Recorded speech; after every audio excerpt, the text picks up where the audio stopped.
Hey guys, welcome to the Time Bomb channel, of course with myself, the Bombardier.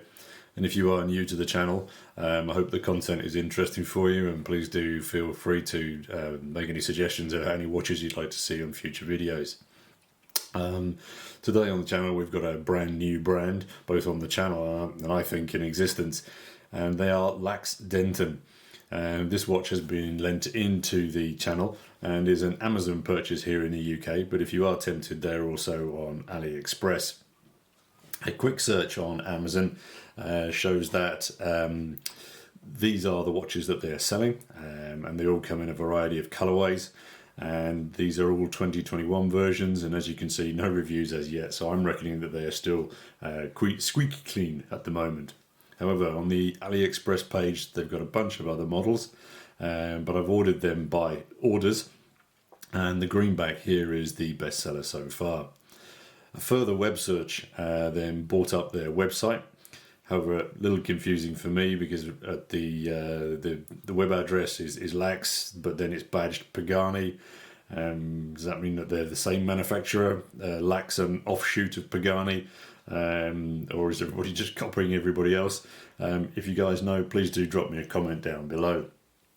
And yes, the name LACZ Denton. I really don't know what it is. It almost sounds like a toothpaste. I don't get it. But anyway, let's pop the box open. I'll readjust the camera a little, pop the box open, and have a look at the watch. Alright, okay, so let's just pop the box open. The boxes are kind of similar to the ones that you find on Steel Dive and Heimdallr. Inside, international warranty and a very necessary polishing cloth. I'll come on to that in a bit. And then our watch. And yeah. So, quick overview there. So this is the reference LD, so LACZ Denton 9104. And the watch comes in various colorways. First up here we've got the shiny black, then we've got the muted black, the bluey, next up the full green-eyed Envy Monster, and then this one, of course, the last one being the the Starbucks or the greenback, whichever you prefer. Now, elephant in the room, yeah, these clearly are copies of a more famous watch, and I'm sure that will prove divisive for some of you.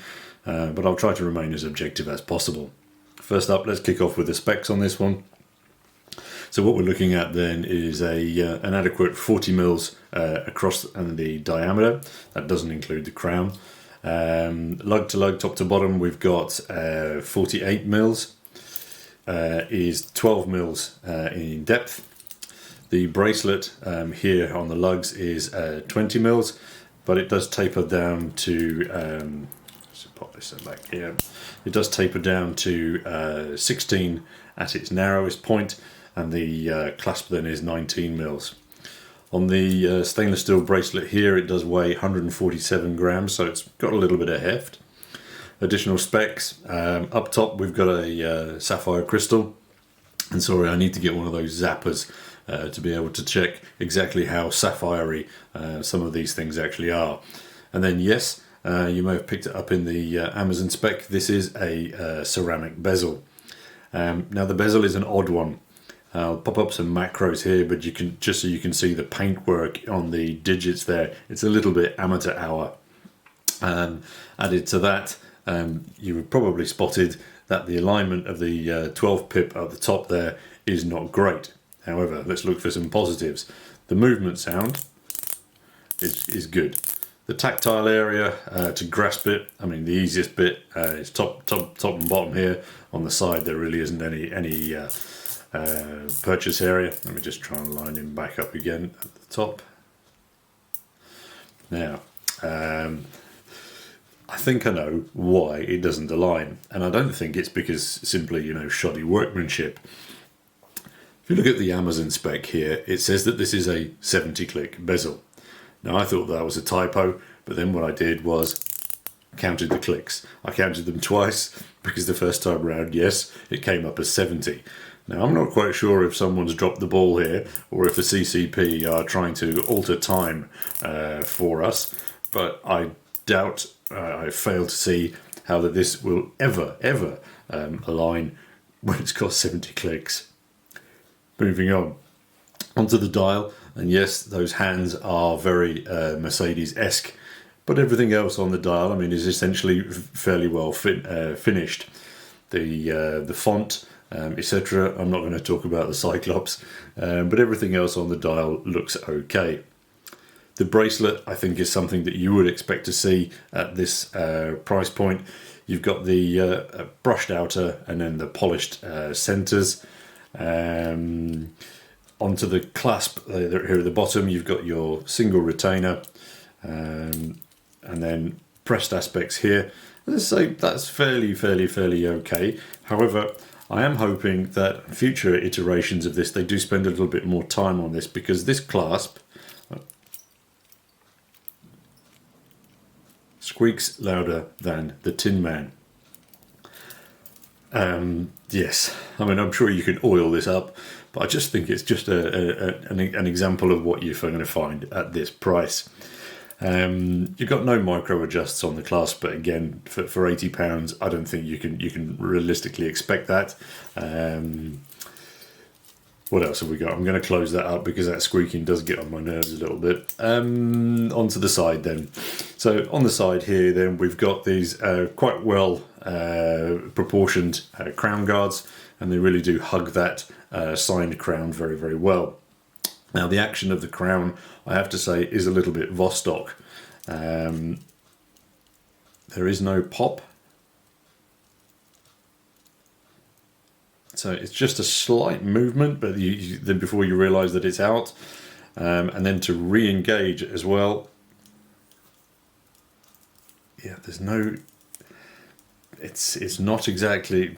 Yeah, it's not exactly reassuring. It almost feels quite gritty inside. I don't think that's because of the movement. I think that's more just because of the crown and stem design. The movement, while I'm talking about it, is the Myoto 8215. It's a fairly solid, not expensive automatic. It is hand winding. It's non-hacking, and it is also, that particular movement is renowned for what is called the stuttering or the hesitating second hand. So I'm not sure if the camera's going to pick it up, but as you can see, as it sweeps, it does sort of have a little bit of hesitation. So it doesn't mean that there's anything wrong with your watch. That's perfectly normal. Unlike the bezel, though, that second hand is hitting all of its markers with aplomb. So top marks there for that. Let me open up the back again.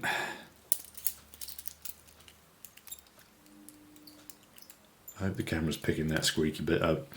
Onto the back, we do have an exhibition case back, allowing you to see very little of the movement. I'm not quite sure why they fixate on things like this when you can't actually see that much. But anyway, other than that, yeah, just a little bit of printing around that sort of, again, very Rolex-esque bezel finishing, slight coin edge on that case back bezel. Coming back to the dial, and yes, there is lume.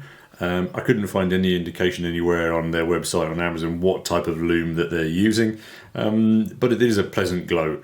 However, I didn't test it overnight, so I'm not quite sure how long it's going to last for. And just while I wrap up here, let me just pop it on wrist for you so you can actually see what it's like. The owner's sized this already. My wrist is 7 1/4.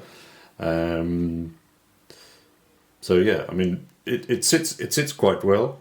Yeah, it doesn't look bad. I like the colourway. I really do like the colourway, and I think visually that's where this watch actually works. I think the combination of the polishing, the green, the black, it works really very well.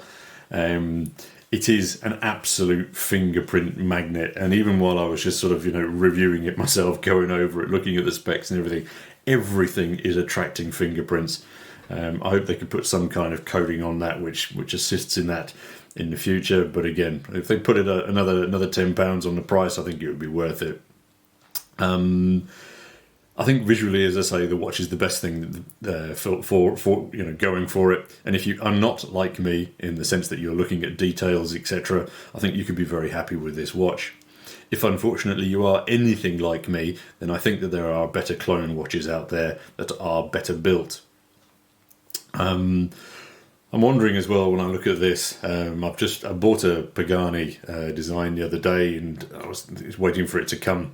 It was in the AliExpress sale, and I'm wondering if some of these new brands really do get too hung up on adding things like, you know, the ceramic bezels, the sapphire crystals, the semi-redundant exhibition casebacks, when perhaps they could invest their time and energy better into materials, oiling things, original designs, and adhering to the concept of an hour having 60 minutes. But as I mentioned at the start, these guys seem to be an offshoot of Pagani, which, if it is true, then that's going to help them greatly in the future. Because I've seen with the Pagani Design watches, you know, each generation, you know, there's continual improvement there, which is a big boost, vote of confidence for this one. All right, guys, thanks as always for watching in your time. If you can, thumbs up and subscribe. It would be greatly appreciated. Help us to bring more watches to the channel in the future. Look forward to hearing your comments down below. And of course, until next time, this is your host, the Bombardier, signing off. Cheers, guys.